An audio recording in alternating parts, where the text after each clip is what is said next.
Well, it's that time once again. The time for the Pantheon tournament, as is usually the case around the end of the year. It's a very strange feeling, you know, because let's think about it for a second. MS Hammer, usually a staple, he's not here. DK West, a fan favourite, he's not here. Big Boss and Darkside, powerhouses, they're not here. We've lost a lot of big names just to make it to this point. And, you know, it's not ideal for a lot of these big faces. But as far as the whole tournament goes, especially with the lineup we've got, this means that the door is as wide open as possible for history to be made. Venus could potentially retain her title for the second year in a row. King K. Ratos could do the double. Both of those things have never happened before. And we have a whole bunch of other things that are on the line too. So, we've got a good show on our hands, I would say. But before we obviously get this show started, we need to look back at who our lineup is consisted of as we move on to this tournament.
Now, as you can see here, the lineup looks very interesting in this tournament. We've got a lot of big names, a lot of big clashes. Things are going to look very interesting in this tournament. And we are going to be starting tonight with Strawberry the Inkling against Venus the Zelda, who is looking to retain her title for the second year in a row. I've kept you waiting on this long enough. I know I want to get started, so let's not waste any time and get stuck in. Alright, we are underway for the 2024 tournament. And usually, I would say things like, oh, there's nothing interesting about this, it's just to help us get settled in. But there are actually stakes involved in this one. Because Venus is part of the match. You know, this is as early as a title contender can get. Or I suppose in this case, how early a title defender can be introduced, and straight away, Strawberry giving her the business. But not only is that an interesting implication, K. Ratos is on her side of the bracket. And not just on her side of the bracket, but on the exact opposite end. Which means that if they play optimally, like if they win every match from here until the part that they meet, they are guaranteed to meet each other in the semi-finals. and one of their narratives has a chance to come true. But this assumes that they both have what it takes to get there in the first place. Because, you know, their bracket is pretty loaded, let's not forget. You've got the likes of Fortune and Braveheart, Stevel and Taskmaster, Scarface, Maximilian, those sorts of people. It's loaded.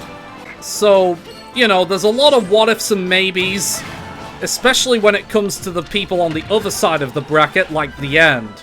We're just gonna have to sit back and see what happens. Right now, Venus applying the pressure on this Inkling, who's honestly doing quite well for herself to say that she's fighting against the reigning champion. And, you know, unlike other cases where people would be scared to fight the reigning champion, you know, this Inkling's giving it a good go. It's debatable on whether or not this Inkling will win, but, you know, it's not for a lack of trying. Oh, sweet spot. That's gonna be a stock. See, that's the thing with this Zelda. If you get hit by either of those, you're taking a lot of damage. And you're also gonna be launched pretty far, because that thing can kill disgustingly early. Alright, if Strawberry isn't careful here, she could be going home first. And obviously nobody wants to go home first, but somebody has to. But she'll fight for it. Believe me, she'll fight for it. But to no avail. Strawberry's out. Venus begins her title defense.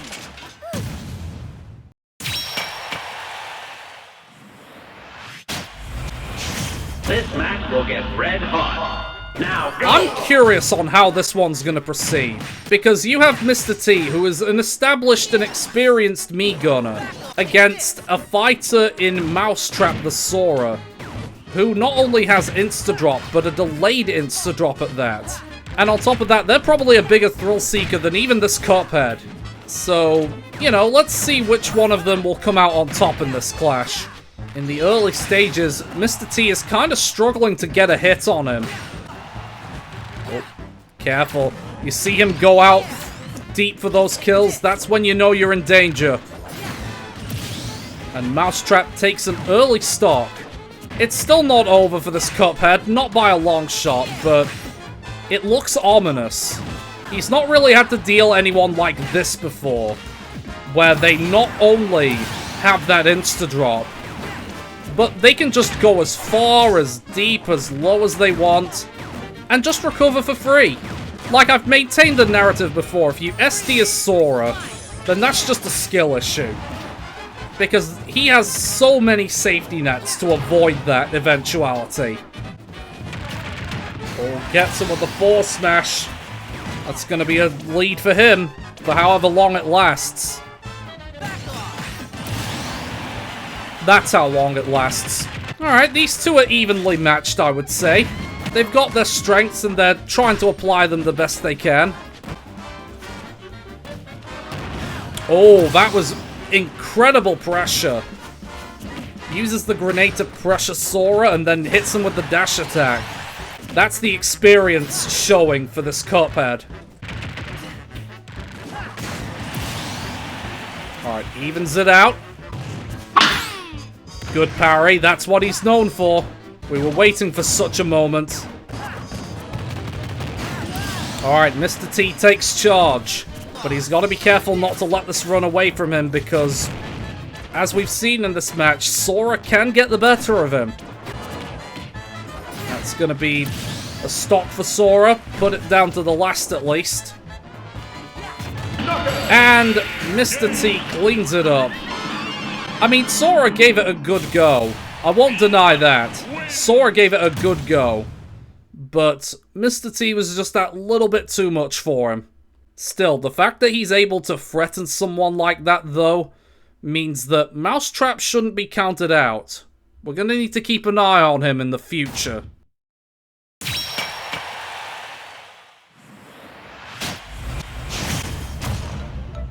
Now this is a mouth-watering tie.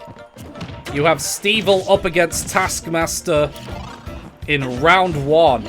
Basically, this matchup feels like Unstoppable Force versus Immovable Object.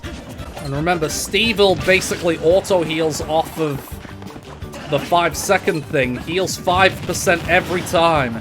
And remember, Taskmaster really only has one gimmick, really, and it's that his sword is powerful and he is fast. So really, you would think that he'd try and get those big sword moves. But he seems to be favoring his tools more. Which, I mean, you know, fair enough, he's a Link, but still. Get rid of that Diamond Link. I mean, that's one way to do it. Yeah, it's like, despite these two being very scary fighters, their approaches are vastly different. You know what I'm saying? What was he doing? Does anyone understand what just happened? Because I don't. Look, against the Steve, you never leave the door ajar. Especially by giving him a diamond sword. Yep. I knew that if that last hit would connect, then that was going to be a guaranteed kill.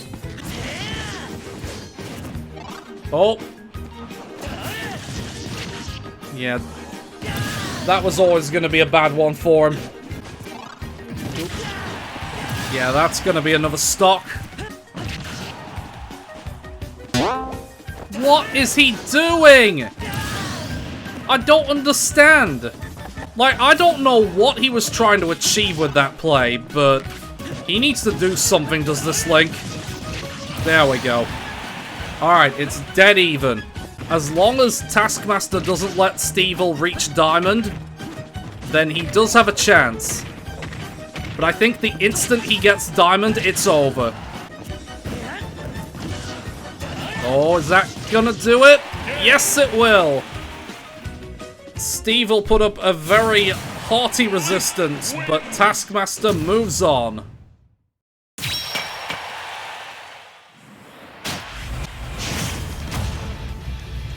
This is not really an ideal matchup for Fortune. You know, in spite of his very dominant start there. Because usually Fortune would rely on his type advantages to get through most fights. Which, you know, makes sense. But Fortune is up against Braveheart the Roy, who is one of the few who matches his type. And whereas Fortune goes for the slower and more tactical approach, Braveheart goes for a more in-your-face sort of approach. Which, I mean, it's not working right now, because Fortune is already 2 stocks to the good. But imagine the scenario where, you know, Fortune has, I don't know, Magic Burst. And he can't use it because Braveheart is already in his face by the time he gets to use it. Nope, that's death. You can't let him get that spell and not expect to be punished. Well, Braveheart's gonna have to do something. He's surely not going to allow himself to get 5-stocked, right? Okay. I was going to say, that would be pretty embarrassing. But yeah, I don't see Braveheart winning this one, personally. Unless Fortune completely and utterly throws. Come on, Fortune, put him out of his misery. There we go. Well, props for trying, Braveheart, but Fortune seemed to just be too much.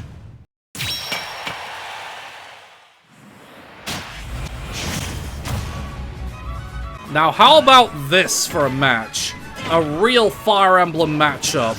We've got Mira the Byleth up against Hercules the Ike, who is another tournament debutant from this generation. Oh, and a big dash attack from Ike. That's going to give him the lead. And, you know, that's sort of the dynamic. Oh, that was a good move there. But that was basically such a good dynamic between the two, because you have Mira, who has the versatility, and then you just have Ike, who is just, I have a big sword and I'm going to hurt you with it. Because, yeah, Ike's attacks are probably slower than Erosion, but when they hit you hard. just like that. That one also hit him hard. Alright, this is a very back and forth battle. Very fast paced. Something you usually wouldn't say of Ike versus Byleth, but what can you do? And in fact, Ike seems to be the dominant force between the two right now. I mean, that's still prone to changing, but still. It shows promise for him. Oh! Jesus! Alright, Hercules actually in a bit of a dominant position here. And Mira could face a round 1 exit if she's not careful. Oh. Yeah, that latch is always going to result in death. The longer he delays this, the more Mira is going to have a chance to pull the rug out from under his feet. Ike is determined to get this offstage play. Mira brings it down to last stock. He needs to be careful here. Oh! Never mind, he'll just use his respawn invincibility to finish things off. And Mira with the round 1 exit to the newbie.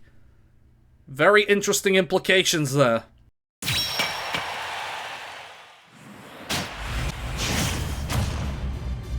Alright, this one ought to be something. We have an insta-drop Maximilian on the deck, which I don't think he's been part of the scene since 2022, if memory serves. But he's up against Scarface the Kazuya, and even though he has a type advantage over said Kazuya, I don't expect this to be easy for him. If Ludwig gives him the space to work, then he can do some wild stuff. He'll shoot him in the face with his own little friend. That's disrespectful, almost. And I guess he felt it, because he just Mach 25'd himself into the blast zone. Alright, definitely a fascinating one. Oh, Maximilian with the back air. Kazuya struggling to get a bit of a foothold, maybe. But still, Kazuya is Kazuya. In the same vein that Ganon is Ganon. And all it takes is one crazy chain, and all of a sudden he's back in the tie. Like, type advantage be damned.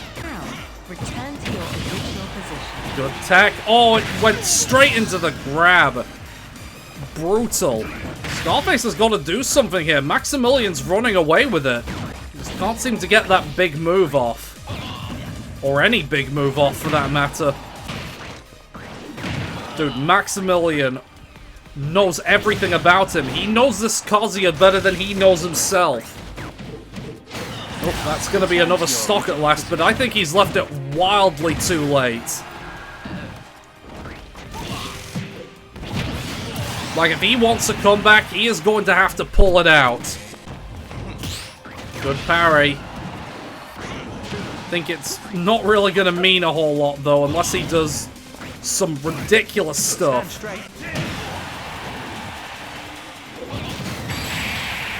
What was that ending?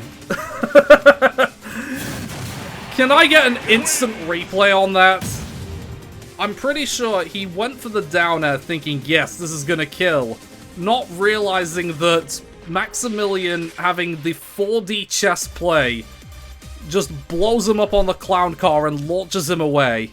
That is certainly something, I will say.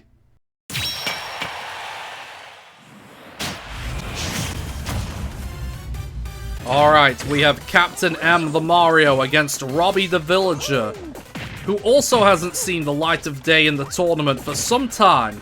And you know, given Captain M's last tournament, this is probably a more fair opener for him, because when he was a debutant in the last one, he was up against K. Ratos, and that really wasn't a fair assessment of his skills here.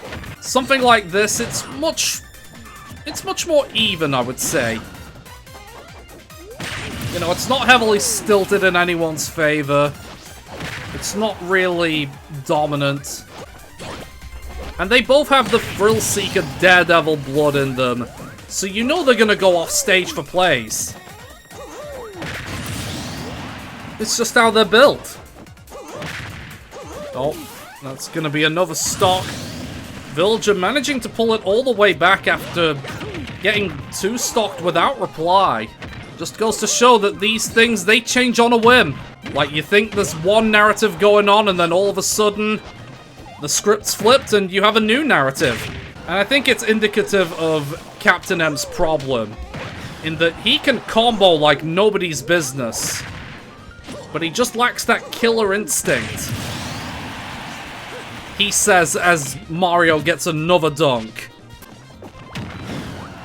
That bowling ball hit behind him. Like, I'm sorry, but that is just wrong. Oh, now Robbie with the dunk. A very even contest here. Another fair spike. He is a dunking machine.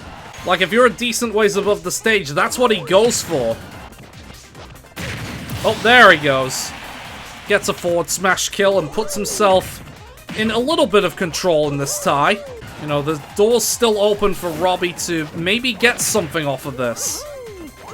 But as it stands, Mario does have what it takes. Of course, he needs to close it out, though. That's the problem.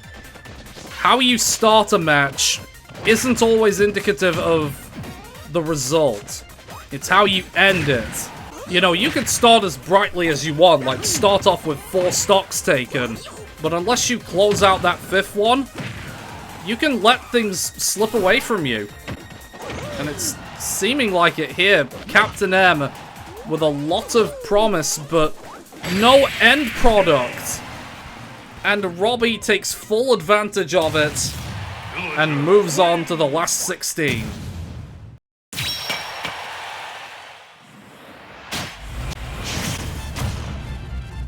Alright, this one's gonna be interesting. K. Ratos is the 2024 friendly winner, which means he has a chance to do the double this year. But that's if he manages to make it all the way. And Van Helsing is basically just the warm-up for him on that quest. With the fact that he did win that friendly at all, you have to imagine that King K. Ratos is going to be up for this one. He's even putting in a lot of effort for it. Yeah, you see how clinical K. Ratos is, though. He doesn't let anything slip by him. And he's barely letting Van Helsing get a meaningful word in this one.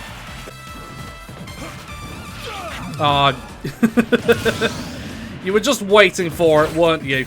It just seems to be a staple of his, the all SD thanks to the dare. Is it really Van Helsing if he doesn't do it at least once? Oh. Brings him right to the edge there, but not really getting to kill him. And instead, K. Ratos gets the conversion. Oh, okay. Oh. Oh, yeah, that's game. You can't really afford to get away with that. And K. Ratos moves on.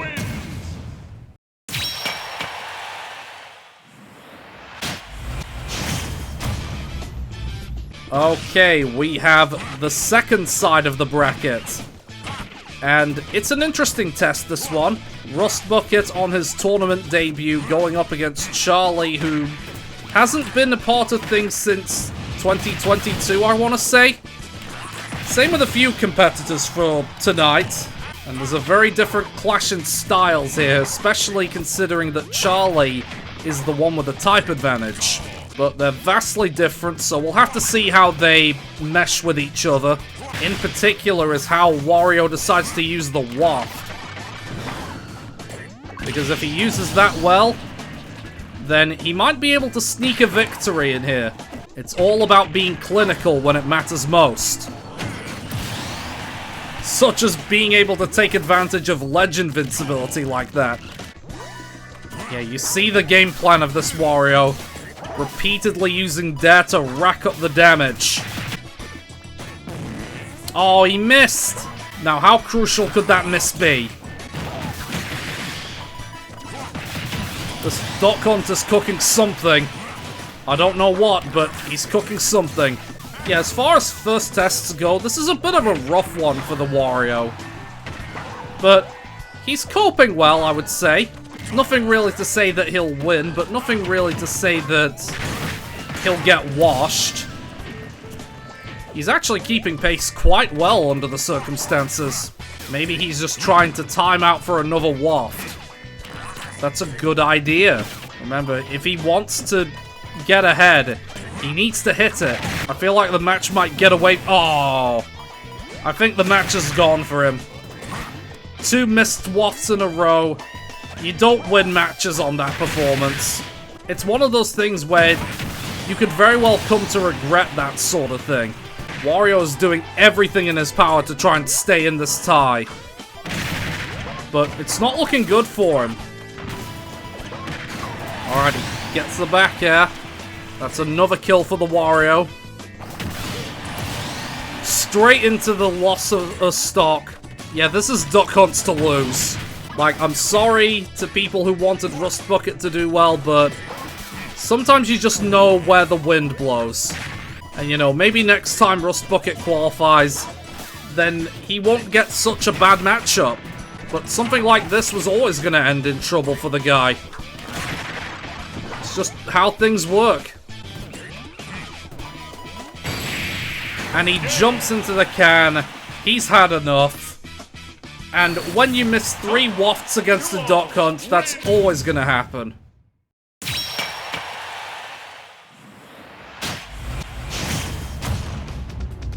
An interesting case, this one. We have Kenshiro, much like the others, sort of coming back from 2022's tournament, against Liar Liar, who is making her tournament debut after missing out last time. And Liar Liar kind of coming out of the gate swinging, determined to make a good first impression. We're going to have to see if the experience from this Ryu wins him over. She's frustrating him with this airplay. And then hits him with the Megaton Punch. Alright, that's going to be another stock take. Oh, he was trying to read her with a focus attack. Gets another punch for his troubles. Ryu is struggling to land a hit on this Bayo. Maybe that's part of a ploy. Just play the floor as lava game and stay in the air as much as possible. Could be used to frustrate him. It's still not too late for this Ryu. And that, he was able to parry that from over there. What the hell was that hitbox?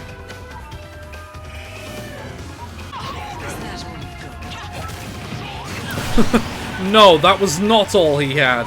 Alright, it's been a bit of a slow start for this Ryu, but he's started to claw things back a little. Oh, very good. Ryu, after a very uncomfortable start, has now put himself in the driver's seat. So now the question is, will he be able to close it out? Oh, he was ballsy challenging that one, but it just about pays off for him. It didn't pay off for him that time, though. Oh, that will be the opportunity, though. Punish the counter with the down tilt Shoryuken. It's just begun. And that will be the end of that for Liar Liar.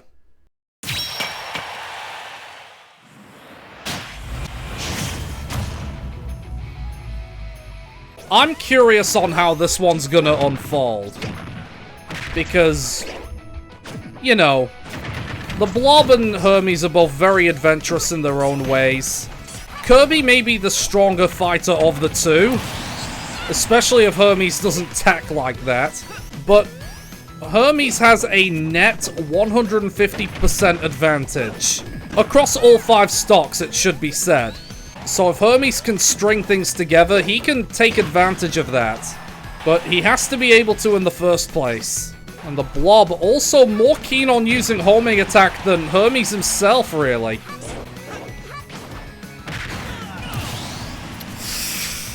Yikes! It really is not looking good for Hermes. Oh, that's gonna be a stock, but he's left it a little too late in my opinion. Because you know that the Blob's just gonna go for his power again. It's like he wanted to be serious about winning. He should have been going at it from round 1. Yeah, you can't challenge that. You just can't. And he gets another stock in the exchange, but it's just not working. I think his approach just plays straight into the blob's hands. Well, not really hands, but little stubs. It's like if Hermes wants any chance of winning this, he needs to start making moves. Oh, he's dodging all the attempts to give Kirby his power.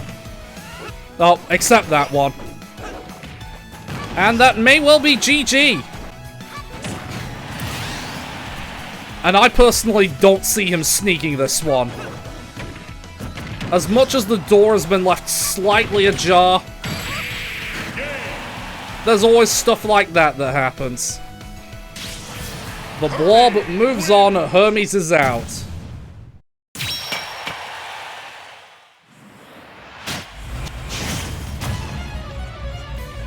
Could you think of a more mouth-watering round 1 match than Bonesaw the Incineroar against the End the Sephiroth? It doesn't get much better than this, I would think. On Bonesaw with a taunt, he's feeling up for this one. Jesus Christ!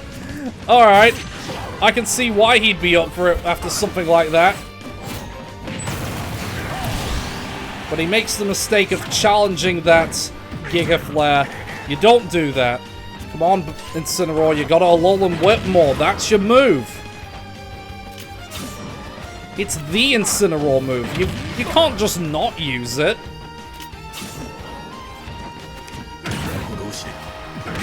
Oh!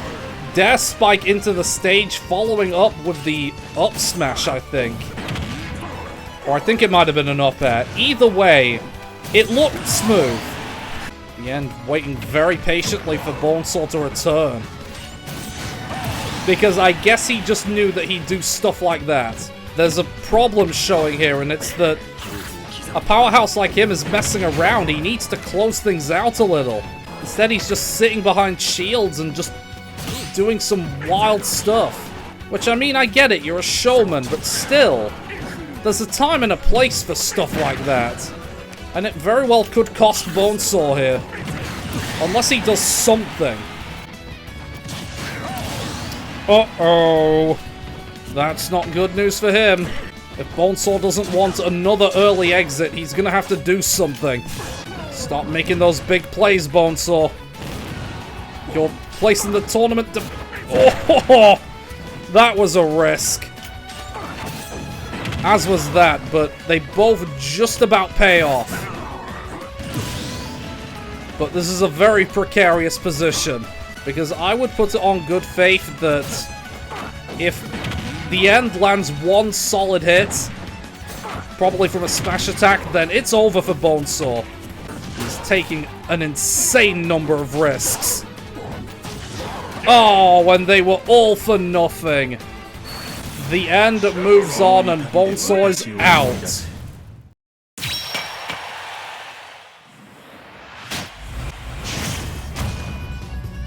Alright, a bit of an interesting one, this. We have Mandolin, who finished in the top 5 last year, up against TJ Creed, who hasn't really been in the tournament scene for a while. So it'll be interesting to see how he adapts with all the changes that are around.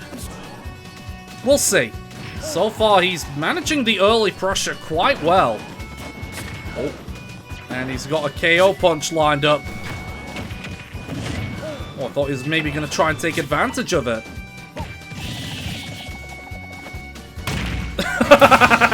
Okay, yeah, he's definitely going to take advantage of that one. You love to see moments like those, really.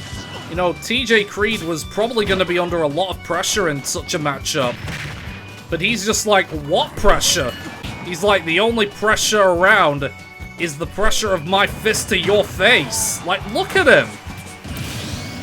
And a taunt, he's feeling up for this one. Have you ever seen a Little Mac live to 200 before? This Banjo can't wear him down. He's too slippery-dippery. Oh, there it goes.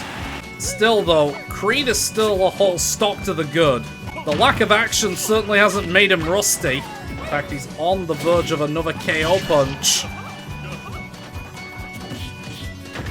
I might want to do something about that. There we go.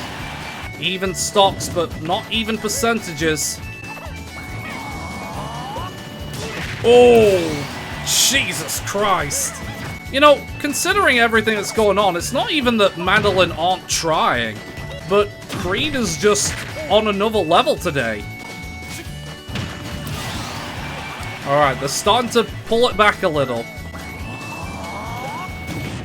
Oh, he was on the verge of letting that one fly. Oh, a little exchange there. Oh, and he just about gets the kill. Alright, it's evenly matched as we go into the final stock. Mandolin have pulled it back quite nicely, but after the start he's had, Max should be feeling up for this one. Oh, he missed! Could that be a crucial miss? This is a round 1 match and it feels so tense. Oh, right in the back. Mandolin moves on, and Creed is knocked out, but it wasn't for a lack of trying.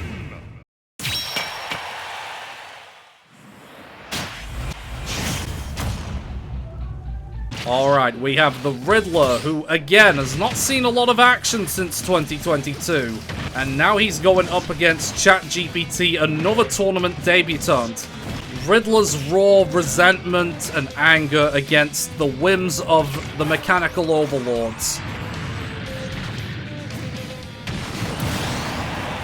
And right now, Machine is getting torn apart. Oh.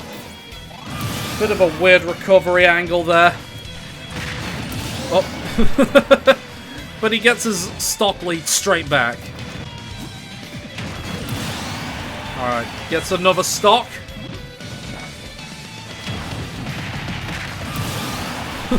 He was like, you're punished? Nah, my punish.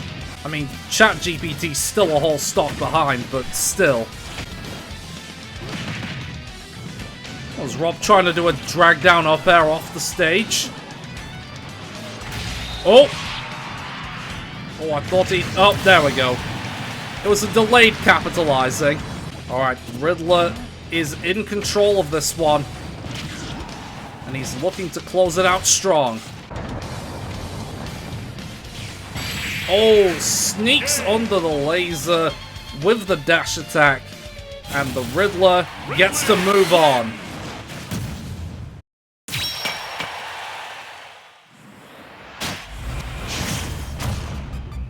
Alright, we have Firebride and Pauling here, ready to duke it out in a rematch of the qualifying phase that they were a part of.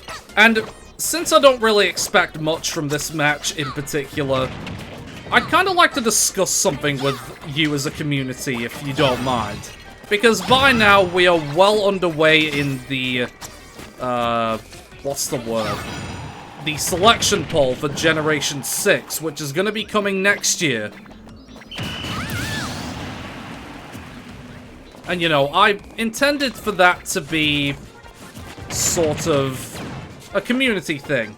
Which, I mean, no shit, but basically it's like the majority vote gets their character, you know, that would be that. But I'm starting to think it might not be that simple, because it has started to raise a bit of discontent among a few of you. Like, some are a little bit disgruntled that it's not really going the way they thought it would. Which, I mean, it's a fair argument, because it's definitely not going how I thought it would go.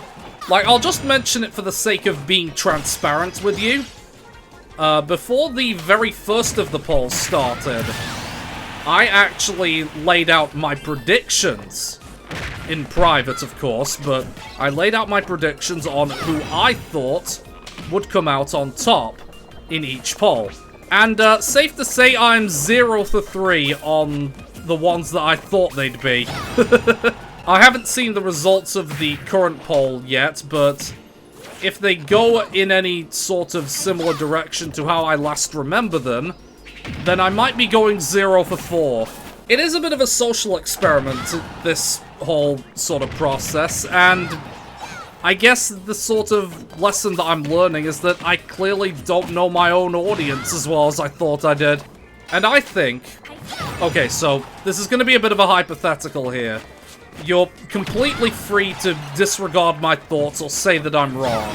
But I think that when it's all wrapped up, you know, when everyone's voted on the 8 characters, that I showcase that final lineup alongside who I predicted before the whole thing kicked off. Because I did do just that. I have a lineup of 8 that I thought would win from those 8 polls, and I would like to do those side by side, you know, show them the 2 timelines, if you will.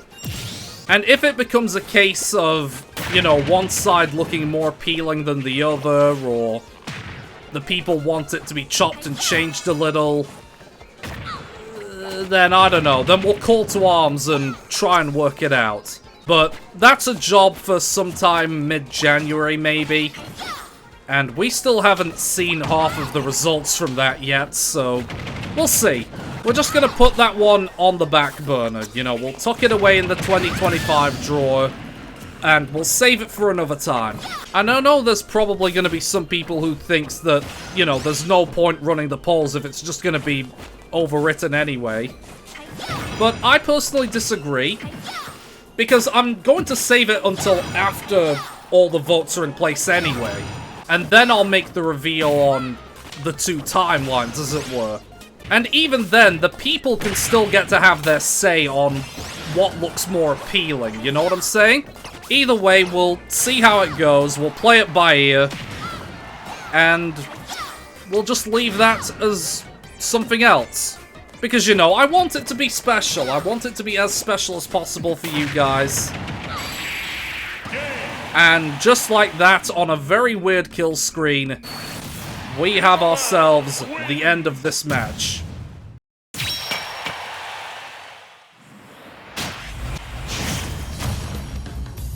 Alright, the final match of round 1 sees 2 newcomers head to the field. Fusebox the Pikachu against Medic Bag the Dr. Mario, and straight away, the latter wasting no time. A very, very strong start from this Doc. And I've made it clear in previous sort of videos involving him, if he can keep up the breakneck pace on stage, then he's one to keep an eye on. Off stage he's a bit lackluster, but when he's on stage he is a beast. Like, you don't really know it until you've really trained a Doc. Just how brutal and powerful he can be. So if he can keep up this... Oh. He's not going to keep it up like that. Typical for the mouse Pokemon to exact some cheese upon the man. And Dr. Mario letting her know how he feels about it. And yeah, to go into a point that I put in during the special event showcase, Fusebox actually lost her training memory from the original video she appeared in. Honestly, don't know how it happened, but when you train several dozen amiibo, I guess 1 or 2 memory banks go missing somewhere. Alright, Medic Bag putting in a very dominant display here. Oh, I thought he was going to go for back throw, maybe. But a strong forward air, off the side, into the corner. And Medic Bag is the last one to move on. That was certainly something, wasn't it? But it's only going to get crazier from here, trust me. Round 2.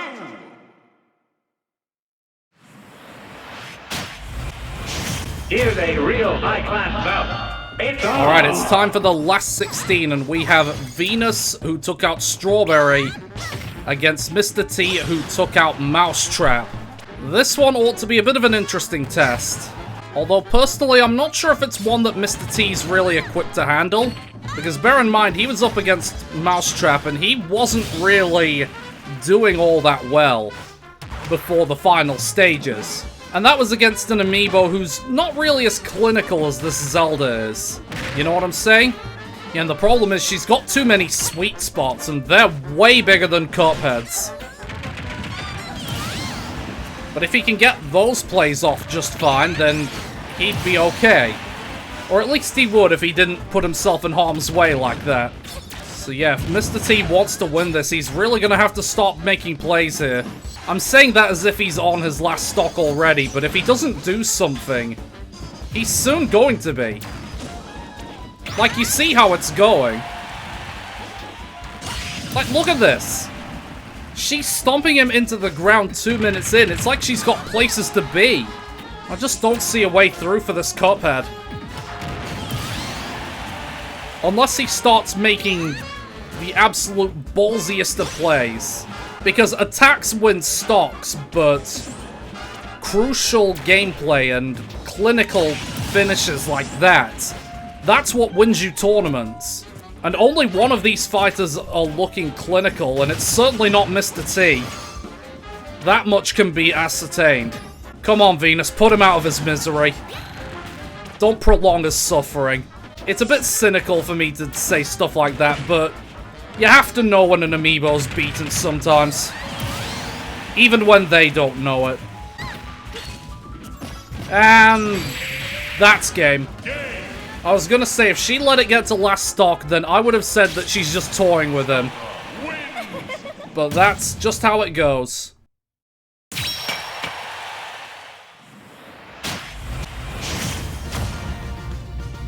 Alright, this is gonna be an interesting test. Fortune, the hero, up against Taskmaster, the Link. And no type advantages to speak of in this fight, so we're just gonna have to see how their dynamics perform against one another. What is he doing with that bomb? He's just doing all sorts of weird stuff. And Fortune saying, no thank you, cut that shit out. He was looking for zoom, but was just a little too far out. If this hero was smart, he'd use bounce. I'm just gonna put it out there.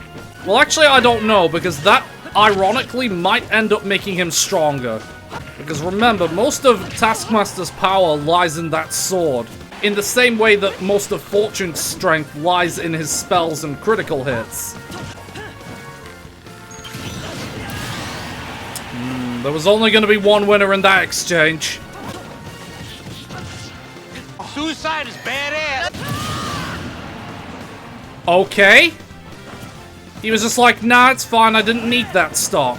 We've seen what overconfidence can do to an amiibo sometimes, though. And I fear that might be a sign of him becoming overconfident.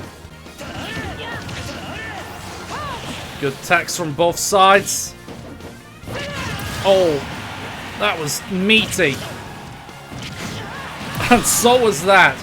There's a lot of backwards and forwards in going on here. Oh! That was a big hit. I'm not sure if it really did all that much in practice, but it seemed impactful.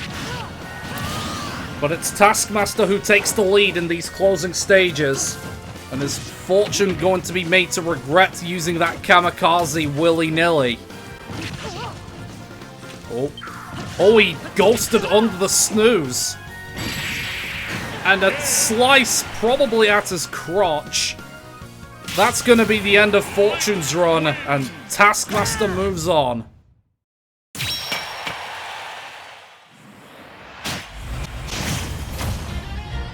Alright, this one's going to be a fascinating encounter. Maximilian versus Hercules, Ike versus Instadrop Ludwig. No type advantages, but plenty of differing play styles here. And in a way, Maximilian is going to be a combo machine. And he's probably going to be all over this Ike like a rash. But when that Ike hits Ludwig, he is going to hit him like a freight train. Even though it's Maximilian who takes first blood. What was he cooking there?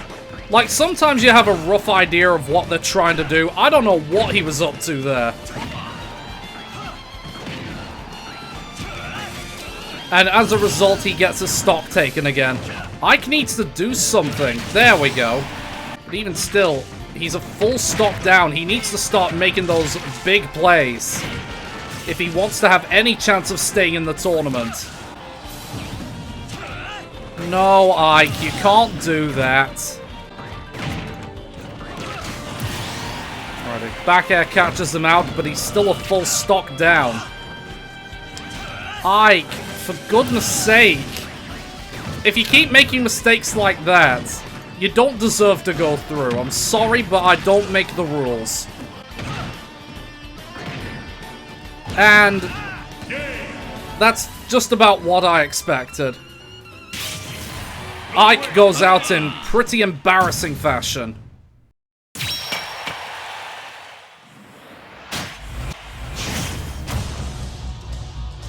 Alright, an interesting last 16 clash here. Robbie versus K-Ratos, with a match against Maximilian on the line for whoever wins. Should be an interesting one. Alright, a wild back air from K-Ratos takes the first blood.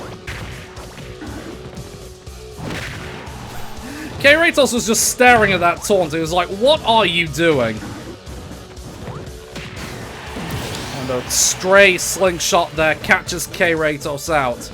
But he was living for a long time. If he can get the next stock soon, that lead could be huge. Oh! Stray reflection, that's gonna do the trick. The current circumstances are ripe for K-Ratos. So if anything, he should be going at this pretty fiercely. Because, you know, just going out on a limb here. Between these two, I'm pretty sure K-Ratos would fare better against Maximilian. Just call it a hunch, maybe.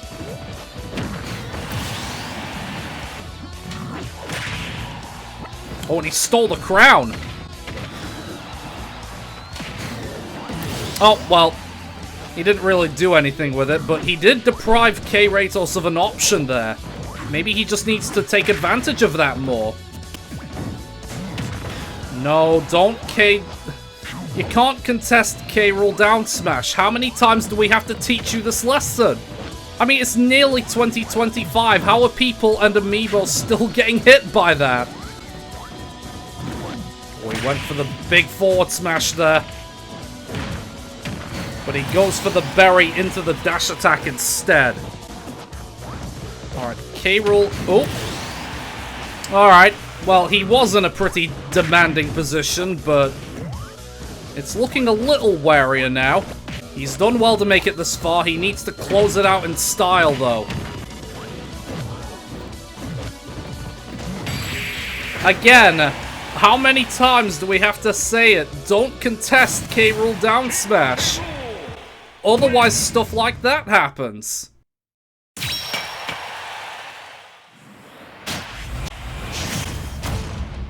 You know, correct me if I'm wrong, I'm pretty sure this is a matchup that has occurred a lot in the past before. The whole Charlie versus Kenshiro sort of matchup. Is that something I remember, or am I just gaslighting myself? Oh well, either way, we have the two against each other, and Charlie with a forward smash to put himself ahead for the first time. We've got to be careful, though. A potential match against the end will await the winner here. And honest to God, I'm not sure which of these two have a better chance against him. If they even have a chance against him at all. The end's just a different beast. Oh, Charlie wants it more, though. Good lord. Uh-oh. This Duck Hunt's starting to run away with it. Oh, Shoryuken off the side. That's going to be another stock. What is it going to do about his current situation? I haven't the foggiest. Oh, you didn't have to do it to him. He did not need to go for the double dip, but he did it anyway. That's just the sauce that he can put on when he calls for it. Oh! I genuinely thought he was going to go for the double dip again. But that was a dominant display from the Duck Hunt, who moves on to the last 8.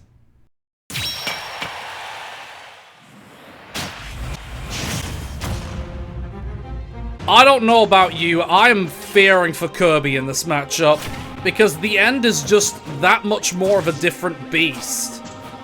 And Kirby's not really someone who can take advantage of that. Not in the way that avoids him getting punished. Like, look at that, he can't even use his own tricks against him. That's just how potent the end is. And that's what happens when he messes around like that. You just steal his power all you want. I don't think it's gonna help. Especially since you don't really know how to use it properly. I mean, a genetically advanced super soldier versus a blob with the intelligence of a 2-year-old. I think it's pretty clear who's smarter here. It's like, he has the right idea to, you know, donk him off stage, but by the time he gets one, he's probably gonna be on his last stock, maybe. Yeah, this match is a foregone conclusion, I think. Oh, he was even smart enough to know that he was going behind him, too. It's so over for this Kirby. Like, this Sephiroth would have to stop moving for 2 whole minutes just for the blob to stand any chance. And even then, he'd probably lose. About the only consolation that Kirby's gonna get is that he avoided being 5-stocked. But in the grand scheme of things, that means jack squat. Come on, Sephiroth, put him out of his misery. Thank you. Sephiroth moves on, the blob is out, and that's the end of that.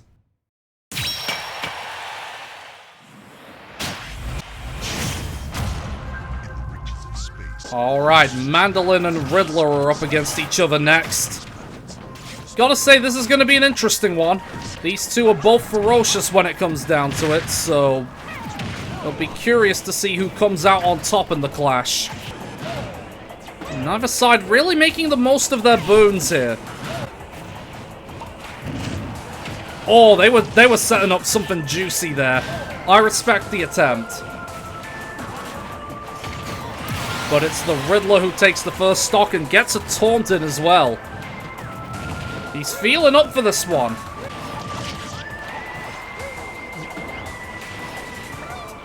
Feels almost disrespectful there from the Baron Bird.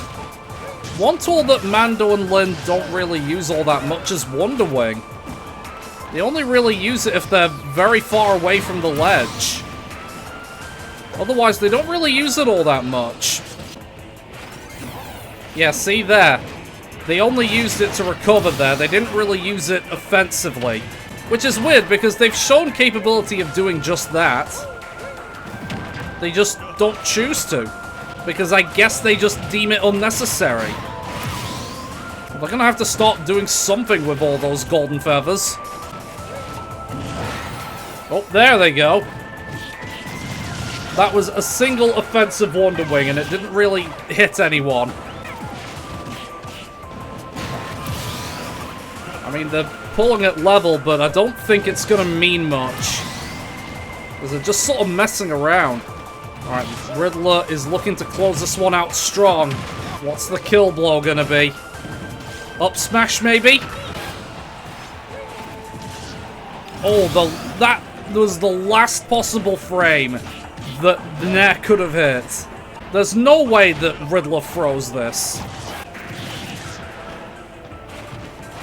Okay, I was gonna say, Riddler was looking dangerously close to letting that lead slip. But he moves on to the quarterfinals.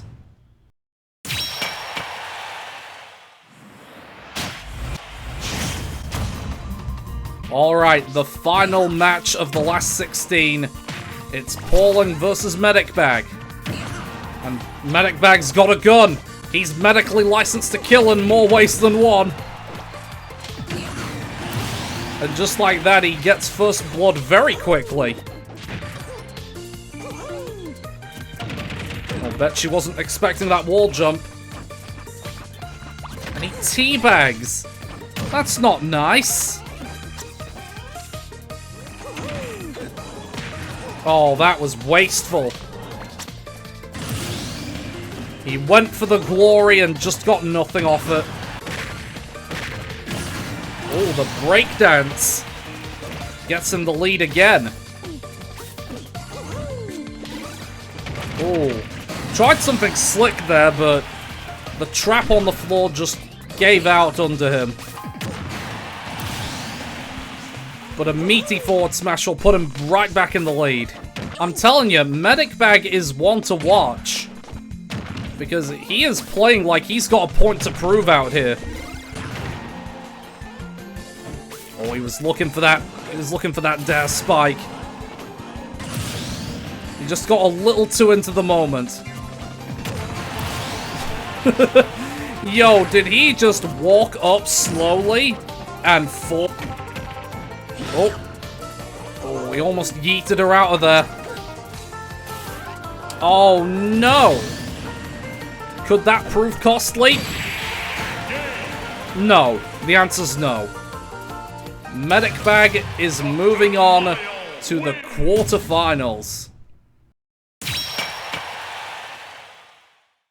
Round 3.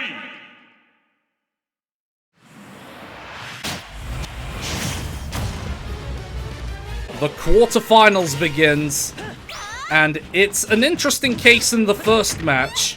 We have Venus up against Taskmaster, Link versus Zelda. I mean, if they were going to play optimally, then it was probably inevitable that they were going to face each other at some point. And hopefully there's no love lost between the two. Taskmaster is probably Venus's biggest threat to the title credentials. And after such a strong start, Taskmaster's just messing around. Like, stop messing about with your implements, just go in. There you go. He seems to forget at times that most of his power is within the Master Sword, and not within his many tools and gizmos. It's like he's trying to be a playmaker, but playmaker he ain't. It's like, what is going on here? It's like, that was a cool looking exchange, but do you remember a single thing that went on in there? And he spiked himself with his own bomb, the dink! Okay. I know there's the Triforce of Wisdom and the Triforce of Courage going on here, but I think there's a hidden Triforce of Stupidity that both of them are wielding. Because, I mean, some of the plays I've seen are a little mindless. That, on the other hand, was not mindless, though. That was immense pressure and getting her with the powerful dash attack. So Taskmaster does have an established lead. And there it goes. It's like, yeah, they have a one-stock advantage. And it's gone. Yeah, but after that rocky period at the start, I think this Taskmaster's woken up. I think he's realized what's at stake here. Oh, reflects the boomerang on the return trajectory. That's clever. Oh, and the whiffed grab. No, you hate to see it. Taskmaster needs to get the kill right now if he wants to stay in this. Alright. This is about as finely poised as it can be. The next big play, I think, will decide it. Well, that could have been it right there. Oh. Oh, no. What in the world was that? I don't know what clashed. I don't know how that happened, but either way, Taskmaster has somehow knocked Venus out. He moves on to the semis, and Venus will have to wait to make history.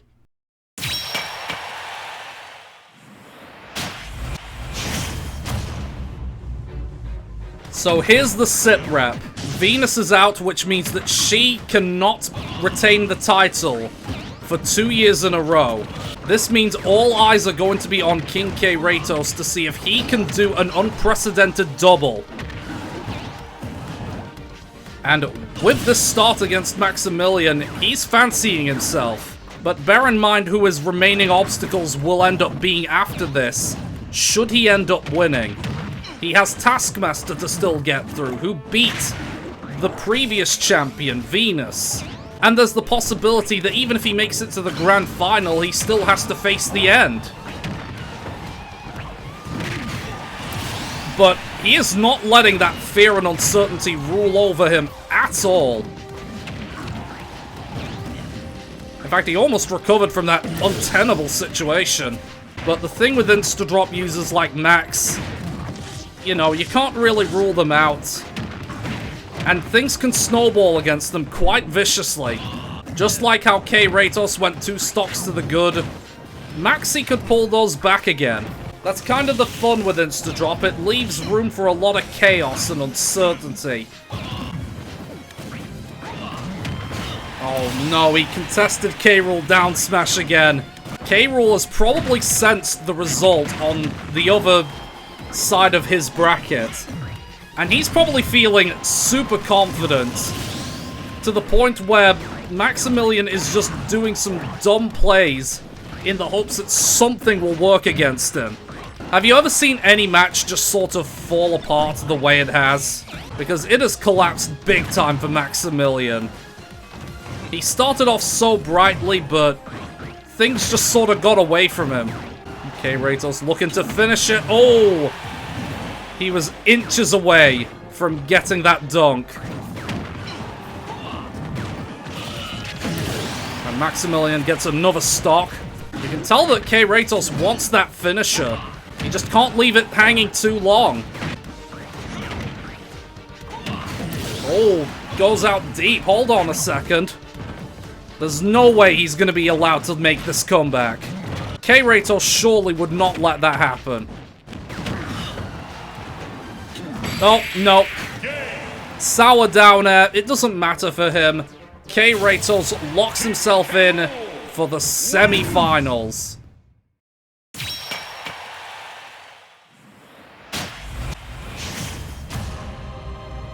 Well, I don't know about you. I'm pretty sure I know who I'd be rooting for in this situation. Or at least who I think is the more likely to go through. Because it doesn't really matter how much of a set play performer you are. The end is just the end. And he does stuff like that. Charlie doesn't have a type disadvantage, but given who he's facing, he might as well be. It's like, it's gonna take a miracle for this Duck Hunt to get through this one. Alright, launches him off stage. No, you need to go off and contest him. We know from experience that contesting his recovery is the end's kryptonite. Fighters need to take advantage of that more. And he really should not have gotten up into that thing. And the likelihood is that it's going to depend on the Riddler or Medic Bag to try and get past him. But I don't know if either of them have got what it takes. Alright. Gets another kill with the up smash. Not sure what it's going to mean for them, but we'll see. They're just messing around. I don't think they really want to win. They just want to mess with the Sephiroth's head a little bit. Come on, Sephiroth, put these two out of their misery. Because you're not going to squander this lead. There's no chance of that. Come on, Sephiroth. Surely you can kill a Duck Hunt at 187. Or they'll just do it for you. Like I said, I guess they just gave up.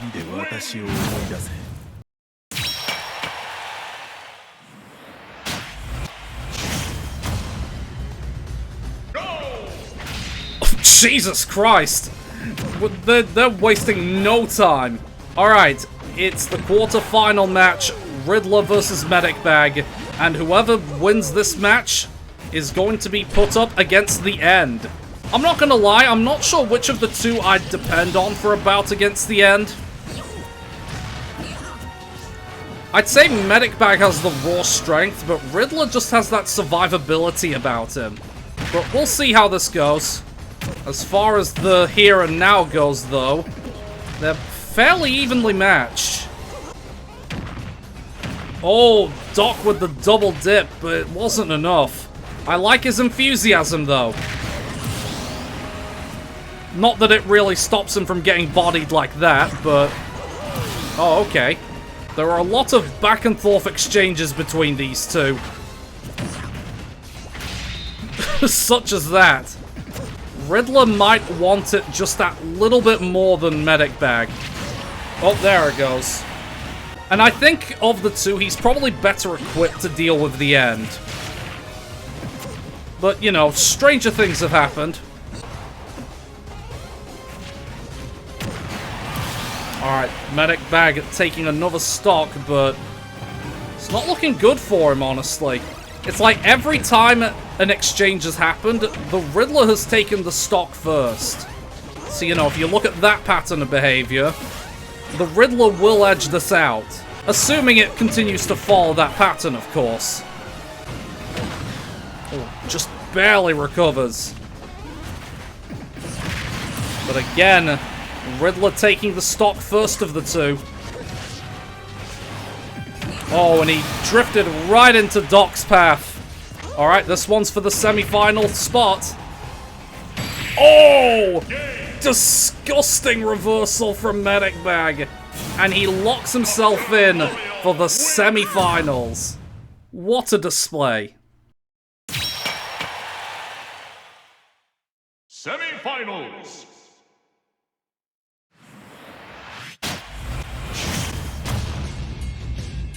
Semi-finals time. This is where things matter the most. And first up is the match between K. Rool and Taskmaster. And remember, Venus is out at this point. Her narrative is over for this year. But K. Rool's will remain alive. As long as he stays alive. As long as he stays in the tournament, he has a shot at doing the double. That was not necessary. He was not making it back. Maybe it's just a statement of intent. Oh, he did it again!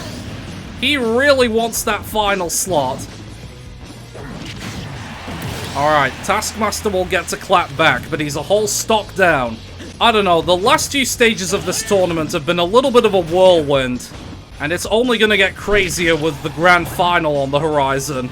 Okay, Rato's kinda letting the lead slip from him a little bit, but... once again... K. Rool down smash is contested, and you always know what that means. And it'll be between Medic Bag and the end as to who meets either of these two in the grand finals. My money personally is on seeing the end in the grand finals, but Medic Bag has surprised us by just making it this far. Okay, not sure if that's a trade that Taskmaster would have liked. But either way, K. Rool is in control of his own destiny here. But he can't afford to relax the vigil if he really wants to win the double. Oh! Yep. He was going off for the double dip too. K. Ratos locks himself in for the grand final of the 2024 tournament. But the real question is, who is going to join him there? Will it be the end, or will it be Medic Bag?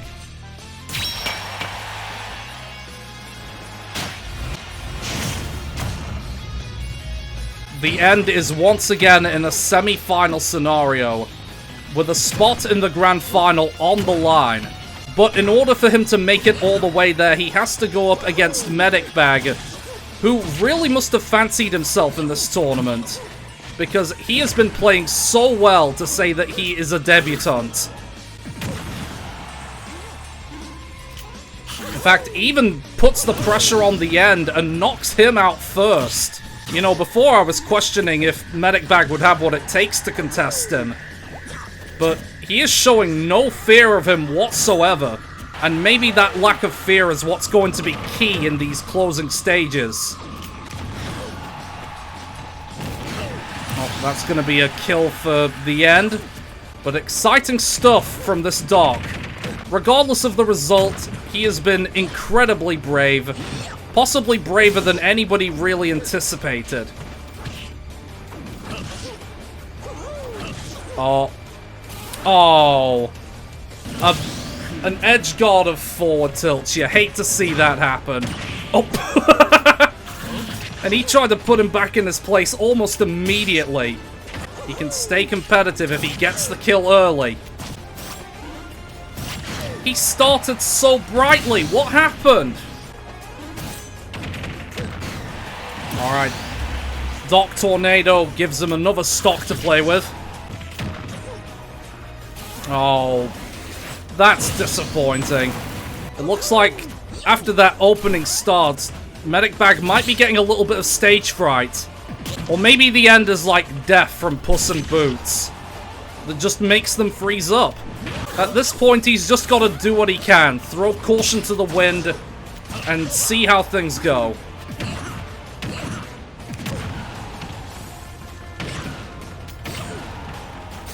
Oh, hold on.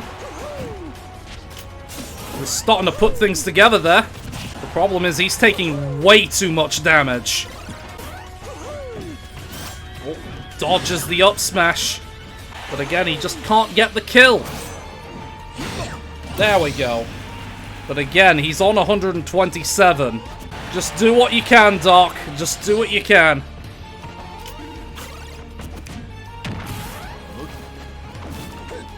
Oh.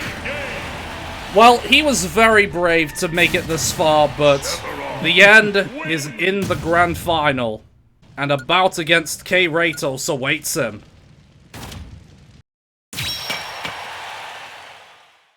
Final! Alright, this is what we've been building up to. We've seen a lot of big names fall early on. We've seen a lot of interesting matches play out.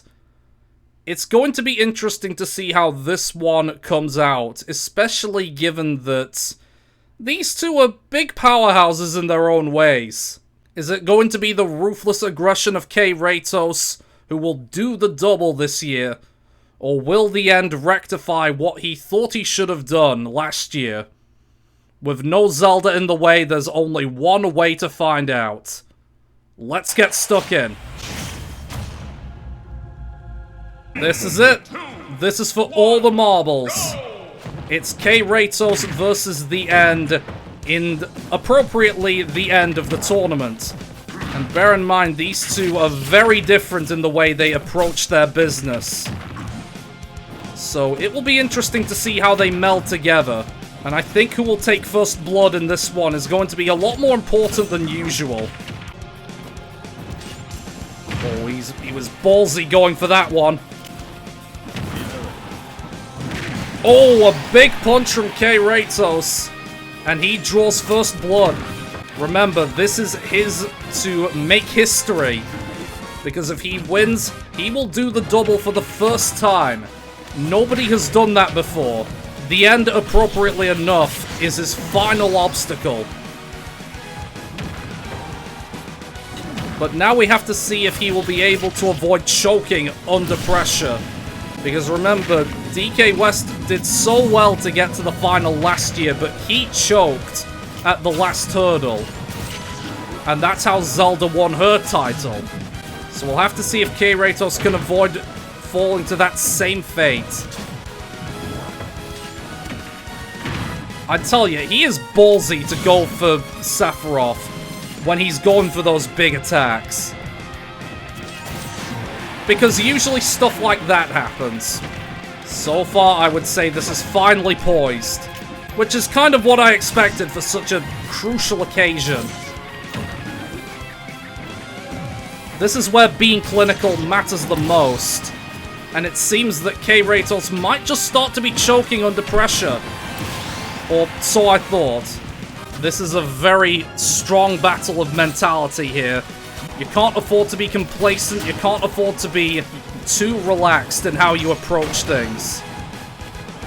After all, a championship title is on the line. These two surely know that. Oh, whiffed a grab, punishes by down smash, and now K. Ratos is in command. But as you always say, it's never over until it's over. He's got to do as much damage as he can on this stock. Uh-oh. That wasn't a lot of damage. Alright, this is crunch time now, officially. It is dead even between these two powerhouses. Someone's gonna have to go home empty-handed. It isn't over until it's over.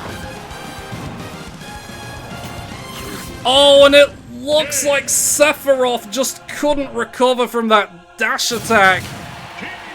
It was such a fiercely contested battle. A very tense one to end the year. But King K. Kratos has officially made history, people. He is the first amiibo to retain both the friendly and the tournament in the same year. Agree with it, disagree with it. Either way, history has been made tonight. And isn't that really what we want to see? This is my finest hour.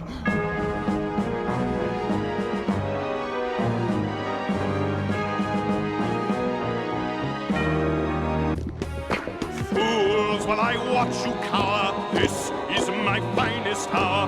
Bait you on my hook, just like a worm.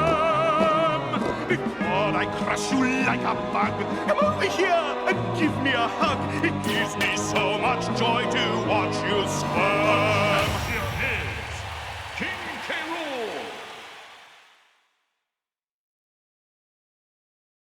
Rool. What a journey. What a feeling. And what a tournament. Honestly, that was such a special end to what has turned out to be a pretty special year, I would say. And I'm glad to have been here for the ride, and I'm glad that you were here along for the ride as well. I hope that next year's batch of Amiibo are going to be special, regardless of what happens when we, you know, get all of the polls and stuff sorted out. We're clearly well off the mark when it comes to figuring out who is going to be involved. But that's a discussion for mid-January, I'd say. Thank you for joining me on this journey. Throw us a like if you enjoyed, subscribe for more, and I'll see you in 2025 with more content and more action. Thank you for tuning in, take care now, and stay safe, everybody.